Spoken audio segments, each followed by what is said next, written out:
Well, as I was thinking about this text of scripture that we just listened to, you heard this debate as Moses was thinking about and moving forward without the presence of God. He put the brakes on and said, don't send us to the promised land if you're not going to be present with us. And the people received this devastating news when God said, listen, I'm going to send an angel with you, but I'm not going to go with you. I was thinking about this as I listened over the last couple of days to some reflections on the 80th anniversary of the invasion, of the Normandy invasion. We call it D-Day. It happened 80 years ago.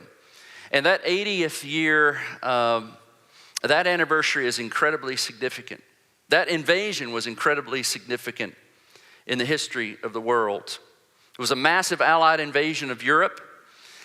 And the attack was meant to force Hitler and all of his armies and all of his allies out of Europe and to bring an end to that terror.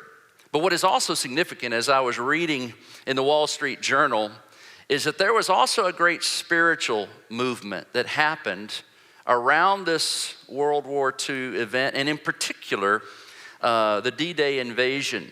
Leading up to that invasion, especially as it got near the end of the year, it led to one of the most significant spiritual and religious involvements in Britain and the United States, which were vastly Christian countries. Both Britain and the United States saw a surge in religious broadcasting.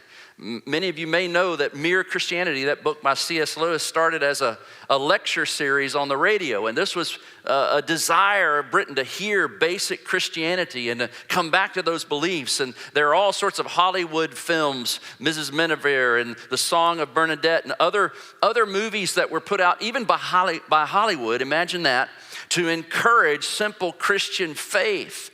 And as news of the D-Day invasion spread, houses of worship across the country filled to the brim. It was called the greatest wave of mass intercession in history as we begin this D-Day invasion. What's interesting is that if you look at the Allied forces, they were served in wartime by as many as 18,000 uniformed chaplains. Solemn services and confessions preceded D-Day. There were many gatherings and many prayer meetings preceding this incredible invasion.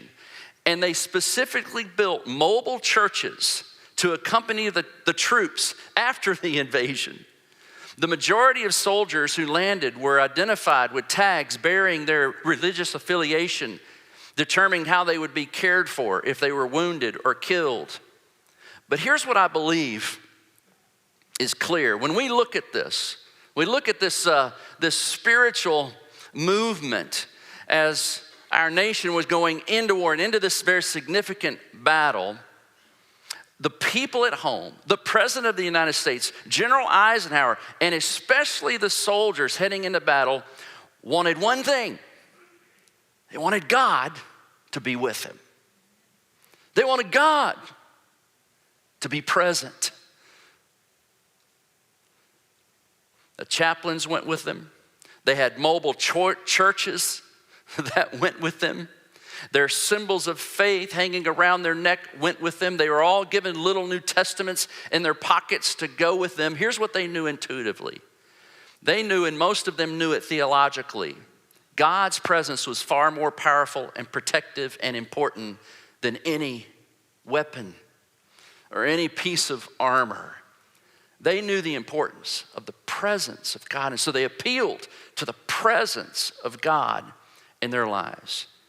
And faith also mattered to the execution of their warfare, the execution, because they had these shared religious values and shared sentiments, and it helped them moving forward. Even the morale of the troops, once they had landed, once they had moved on, they had a terrible job and really a terrifying job to accomplish. And so faith and the awareness of the presence of God mattered, not just in landing, but moving forward and going on that journey. What's interesting is the contrast that was brought out in this article between Hitler's philosophy and spirituality and ours and Britain's. Extensive wartime surveys of American infantrymen showed that prayer was the most important source of personal support when the going was tough. The same wasn't true of Hitler's armed forces. The Luftwaffe and German units of the SS had no chaplains, none. Senior German army chaplains were shocked to know that we would have 15, 18 chaplains per division. They would have 2, a Protestant and a Catholic. The success of D-Day,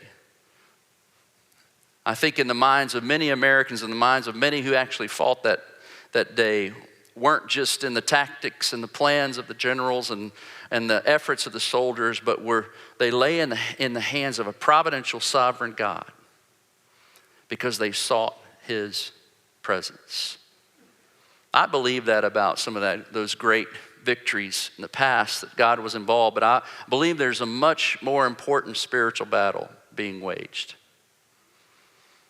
And his presence is vitally important in your journey and in my journey. Is he tangibly present in your heart, in your life, in your daily walk?